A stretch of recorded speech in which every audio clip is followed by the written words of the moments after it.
Hello buddies, welcome back to my YouTube channel. तर मी आज सर्वांच्या मनात जे डाऊट आहे ते क्लिअर करणार आहे। बरेच लोक मला विचारतात की तुम्ही जे स्किनवरचे व्हिडिओ टाकताय ते खरंच ट्रान्सफॉर्म होतं का स्किन। मला विचारलं तर हे पहा, होतं ट्रान्सफॉर्म, पण त्याच्यासाठी खूप पेशन्स ठेवावे लागते। माझे ही स्किन खूप डल होतं आधी। लास्ट ऑप्शन म्हणून स्किन स्पेशलिस्ट कडे गेले, पण तरीही मला काही उपयोग झाला नाही त्याचा। मी खरं सांगते, जे माझं ओन एक्सपिरियन्स आहे ते सांगते। आणि जे स्किन स्पेशलिस्ट होते ते मला काही क्रीम्स दिले होते, टॅबलेट्स दिले होते। त्या टॅबलेट्सनी उलट मला हेअर फॉल होत होता। माझ्या स्किनसाठी स्किन स्पेशलिस्ट कडे जाऊन माझ्यासाठी तर मी माझं ओन सांगत आहे, माझं ओन एक्सपिरियन्स सांगत आहे, माझ्यासाठी तर काही उपयोग झालेला नाहीये। म्हणजे ह्याच्याने की खूप जास्त पाणी पिणं, फ्रूट्स खाणं, ज्यात विटामिन सी आहे ते खाणं, मी ऑरेंज खूप खात होते, आणि रोजचं आपलं रुटीन फॉलो करणं जे असतो ना, morning skin care and night skin care, आणि त्यात टोनर तर माझं फेवरेट आहे। टोनर आणि सनस्क्रीन, टोनर, मॉइश्चरायझर, सिरम वापरणं, आणि सनस्क्रीन तर बेस्ट आहे। सनस्क्रीन म्हणजे स्किन कसंही असो, सनस्क्रीन मेन वापरायला पाहिजे। सनस्क्रीननी आपलं स्किन जे डेव्हलपमेंट होतं, जे स्किन बदलतं, त्यानी तर सनस्क्रीननी तर खूप उपयोग होतो। हे आपलं मेन पार्ट आहे फॉलो केले।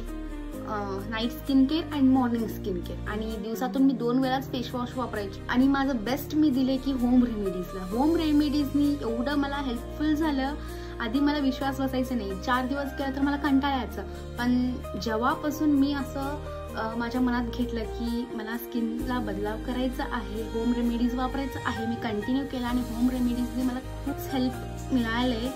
आणि मी आज फार्मासिस्ट आहे। जेवढं मला माझ्या फार्मसी प्रोडक्टवर विश्वास नाही, तेवढं मला आज होम रेमेडीजवर विश्वास आहे, कारण की ह्यात केमिकल्स नसतात। काही असे नेगेटिव्ह कमेंट्स येत होते, खूप लोक मलाही म्हणत होते की तू फेस वॉश वापरतेस, तू फाउंडेशन वापरतेस, तू क्रीम वापरतेस, म्हणून तुझ्या चेहऱ्यावर डाग आहेत, पिंपल आहेत, तुझी स्किन बेकार आहे, असं आहे तसं आहे। पण आज मला सगळे विचारतात की तू स्किनसाठी काय केलीस। जे टोमणे मारतात ते टोमणे मारण्यापेक्षा, अरे प्रत्येकाची स्किन वेगवेगळी असते। एक तर ऑइली स्किन असतं, ड्राय स्किन असतं, कॉम्बिनेशन स्किन असतं, नॉर्मल स्किन असतं, प्रत्येकाची स्किन वेगळी वेगळी असते, पण प्रत्येकाची स्किन केअर वेगळी असते।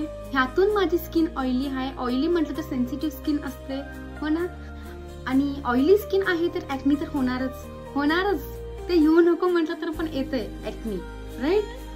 तर इथे बरेच लोक असतील की त्यांची स्किनही माझ्यासारखी आहे, जे दिसते त्यापेक्षाही बेकार स्किन मी फेस केलेली आहे, आणि हे फेस घेऊन मी बाहेर पडलेली आहे। ही प्लम टोनर ऑइली स्किन साठी बेस्ट टोनर आहे, हे नक्की ट्राय करा। लोक म्हणतात की 4 दिवस करतात आणि आम्हाला रिझल्ट नाही भेटलं होम रेमेडीचा, असं करतात। तसं नाही करायचं। होम रेमेडीचा रिझल्ट भेटेल, पण उशिरा भेटेल।